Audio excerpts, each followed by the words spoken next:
Tingginya intensitas hujan dalam 2 pekan terakhir mengakibatkan ratusan rumah warga terkepung banjir dan meredam akses jalan menuju desa dengan ketinggian 100 hingga 150 cm.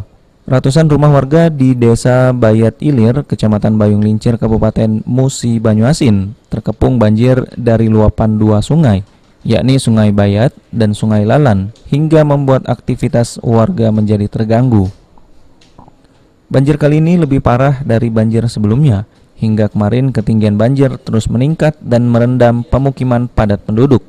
Sejumlah rumah warga yang tidak memiliki tiang terpaksa mengungsi lebih dulu ke rumah keluarga dan tetangga yang lebih aman. Sedangkan rumah warga yang memiliki tiang, warga lebih memilih tetap bertahan di dalam rumah. Inilah berapa hari dalam ini? Kurang lebih 3 hari kalau dalam ini. Masih naik tak ini?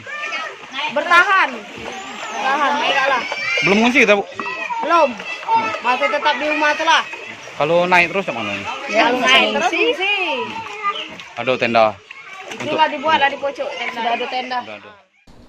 Terpantau sebanyak 35 kepala keluarga telah mengungsi ke tenda yang disediakan Dinas Badan Penanggulangan Bencana Daerah Musi Banyuasin.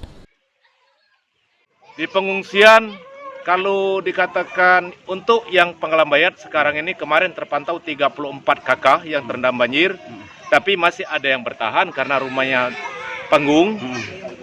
Dan juga Bayat Ilir pun seperti itu, ada yang mengungsi ke tempat keluarganya. Dan kami mulai musim hujan sudah menghimbau kepada masyarakat agar waspada, barang-barang yang berharga tolong diamankan, dibawa ke tempat yang lebih tinggi.